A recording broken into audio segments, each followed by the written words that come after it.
Hello guys. Gumagawa ako ngayon ng gagawa ako ng banana bread. Ito ang recipe niya.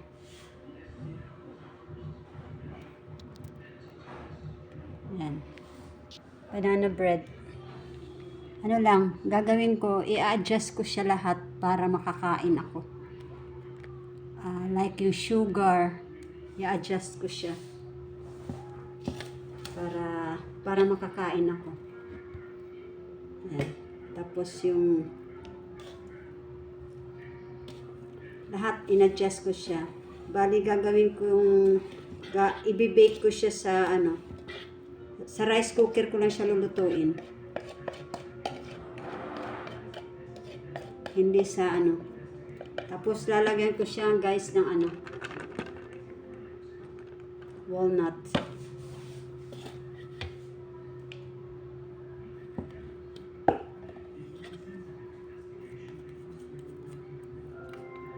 Para pagdating ni Amon, meron siyang snack.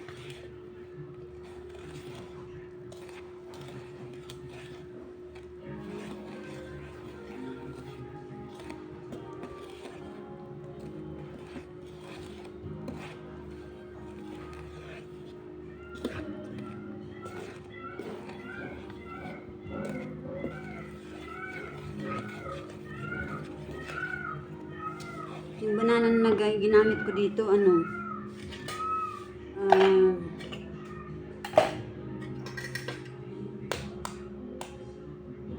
Saba. Kasi yun ang available na sa freezer. Kasi lagi kami lagi ako nag-freezer ng saba. Pag yung banana namin hinog na, ilalagay ko na siya sa freezer. Para hindi siya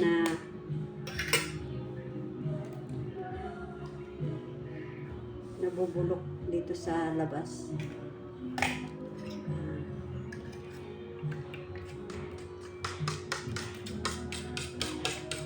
Halo-halo lang siya eh. Actually, matagal ko nang ginagawa to. Pero magmula nung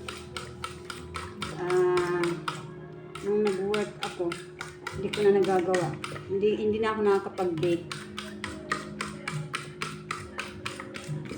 At nag-bake ako sa toaster lang. Oven toaster. Kasi wala man kaming oven na malaki. So, oven toaster ko siya binibake. Yan. Ito yung egg. Na-mix ko na guys yung iba. Nakamix na yung ibang ingredients. So, bali ito. Yung the rest.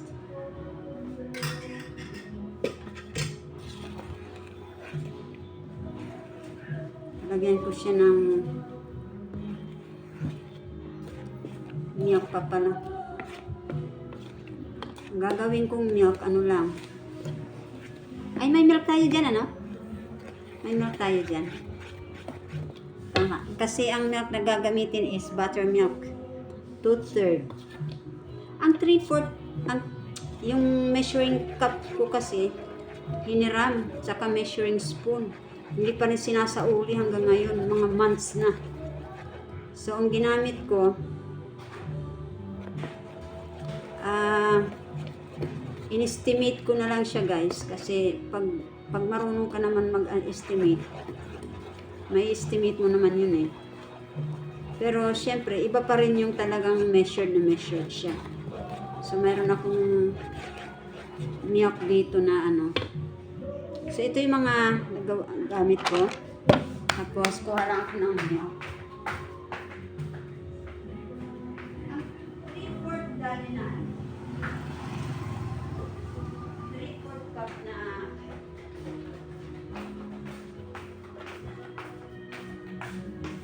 Ito yung milk na gagamitin ko. 2/3 cup. 2/3 cup.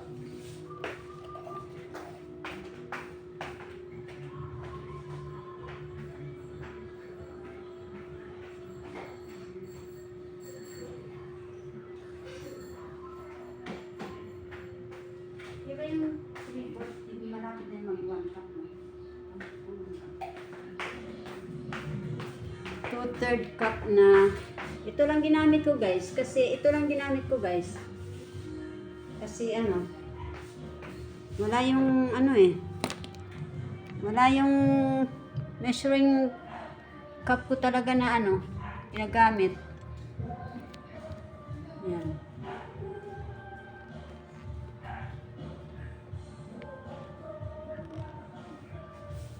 So, ito yung gagamitin ko siya. Ito yung gagamitin ko.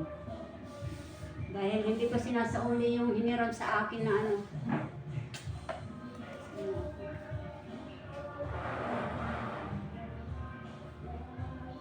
Third. Ayan.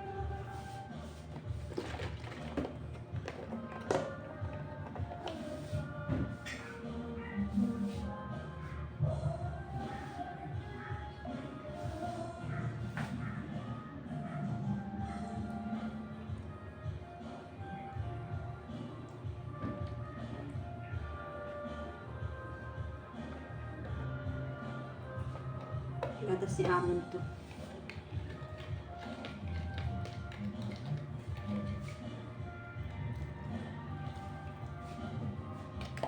Halo-halo lang siya lahat. Mix together. Ganun siya ka-easy. Matagal ko na tong recipe.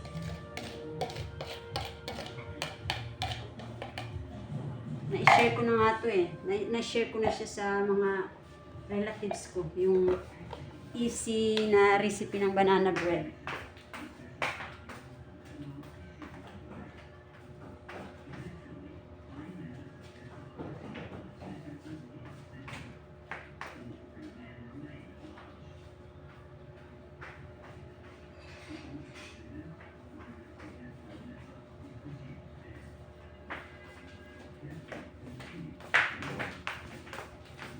Yan, i-mix ko lang siya.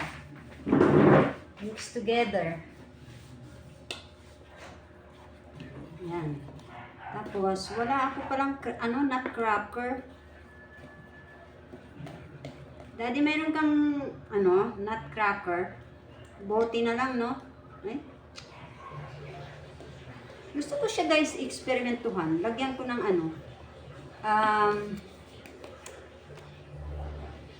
yung isang cup, gawin ko oatmeal. No?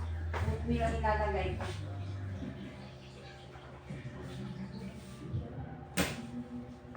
Oatmeal ang ilalagay ko sa isang cup. Kasi ang ano niya is 2.5 cups flour.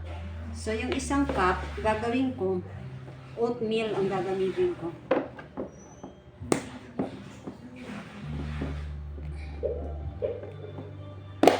Ayan. So,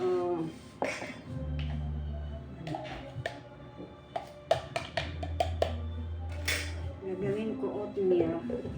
Katapos, Daddy, meron kang ano? Bote na lang, no?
Wala na.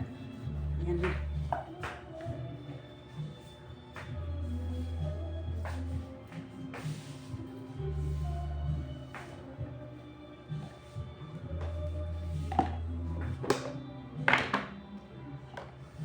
Yung 1 cup, hirap talaga ng ano.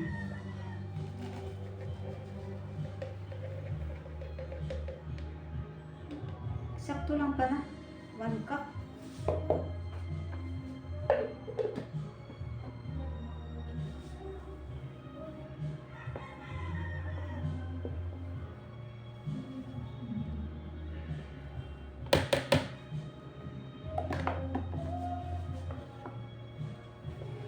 Tapos yung 1 and 1 half, gagamitin kong flour.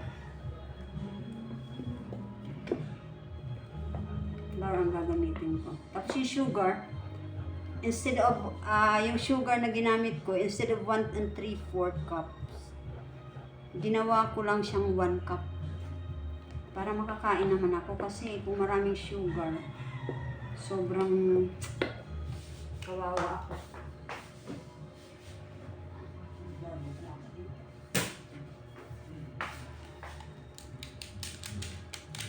Kawawa naman ako kung hindi ako makakain.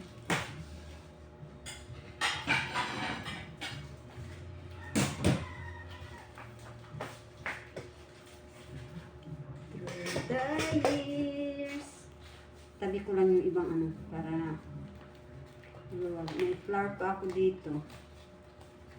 So,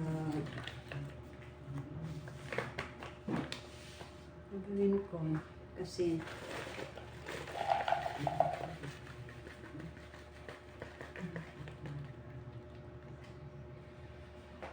ko pa siya eh.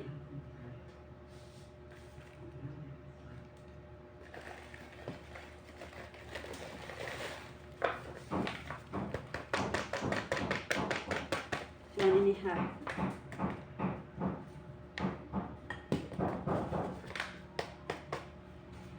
So, 1.5 cups. 1.5.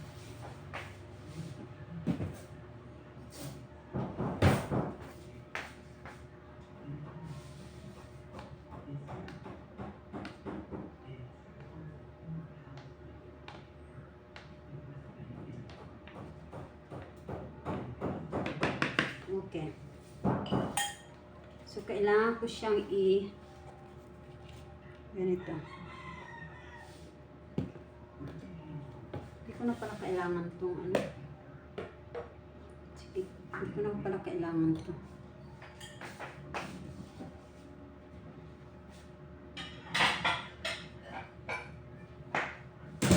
Guys, wait lang. Ayusin ko na itong mga ito na sikit.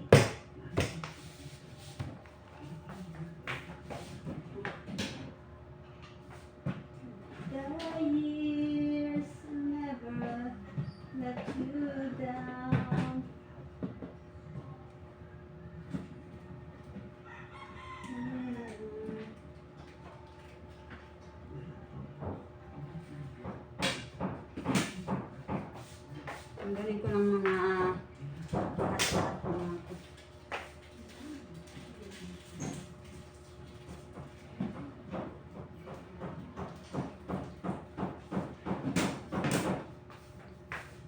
Dito.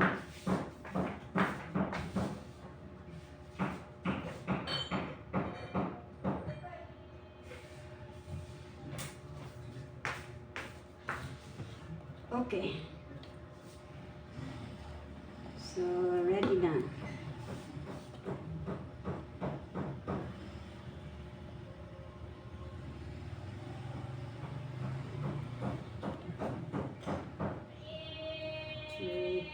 Yes. Nanan. Si Amon, mahilig siya sa sweet, pati si Daddy. Kaya,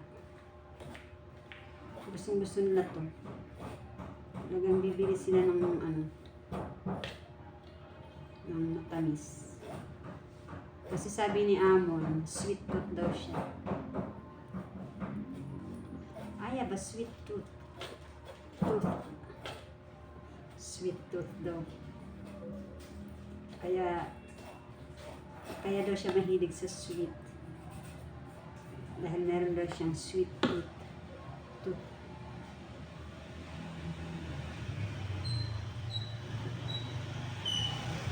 Ang tagal ko na guys na hindi nagbe-bake. Magmula nung nag-work ako.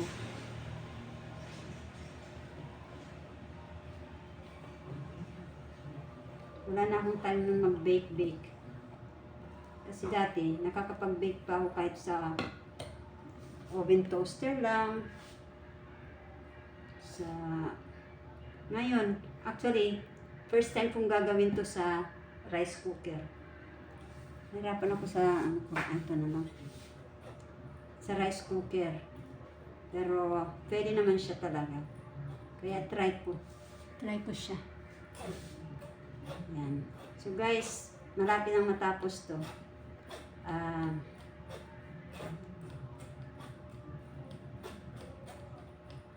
I-ano ko lang naman siya for setting ng mga few minutes lang.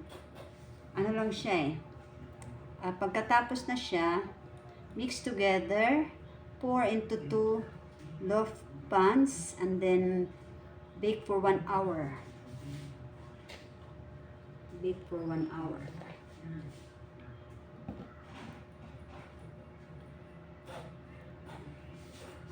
So, sana hindi siya ganun katamis kasi 1 cup lang na sugar. Dapat kasi yung sugar niya is 1 3/4 cup. Pero ginawa ko 1 cup lang. So, okay lang yun. Less ko yung sugar niya. Yan. Para makakain naman ako. Actually, ang dami ko nang namimiss na pagkain. Pero, syempre, tiis-tiis lang. Tulad ng sabi ko, tiis-tiis muna. Hindi na talaga katulad ng dati.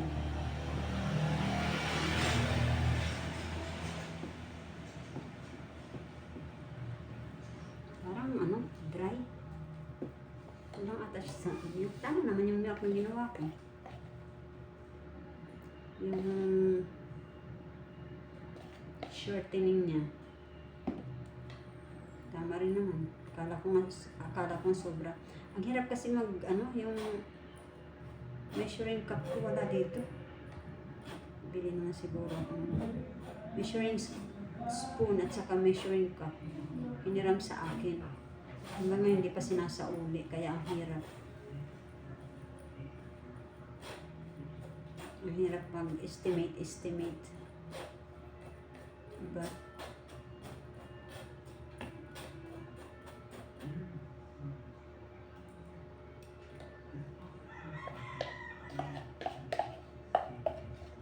Ito na siguro ng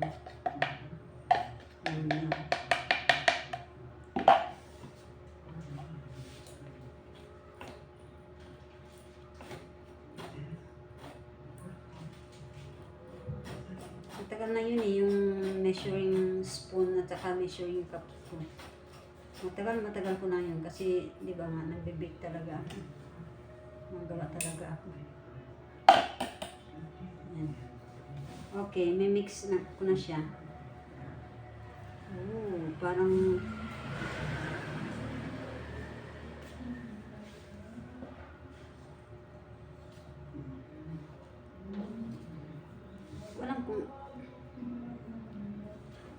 yung spatula ko nasira dahil siguro sa hindi ko na nagagamit dati. Para siyang murahan lang kasi yun para siyang nanigas na hindi ko maintindihan. Tapos pumangit na yung kulay niya, so tinapon ko na yun. So ito ngayon ginagamit ko yung wood. Favorite ko talaga tong wood na to kasi ginagamit ko rin to pag nagluluto ako. Ito rin ang ginagamit ko. A pinch of salt.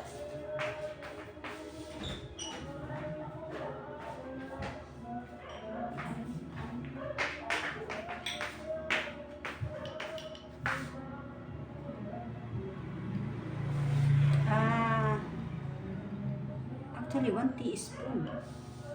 1 teaspoon siya siguro. Konti lang. Tama na yan.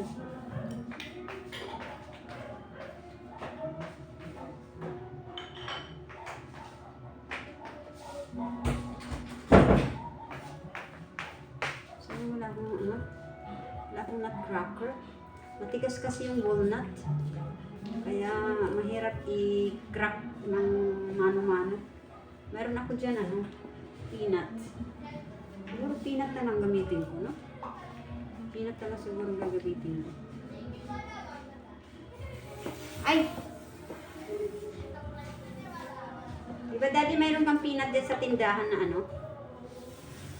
Wala nang balat, no? Ayaw ko naman siguro ng ano. Ano na lang? Ano na lang, huwag ko na lang lagyan ng nut. Okay. So, 3/4 shortening, 1 and 1/4 soda. Tapos 2 and a half cup flour. Alam ko na kung bakit siya medyo matigas kasi dahil sa oatmeal. And then, salt, buttermilk, 3/4 cup nuts. Okay. Okay, guys. Okay, guys. Thank you so much for watching. I-bake ko na siya. Ito na yung ano niya. Ito. Ayan. I-bake ko na siya, guys. Okay. Thank you so much for watching, guys. Bye-bye.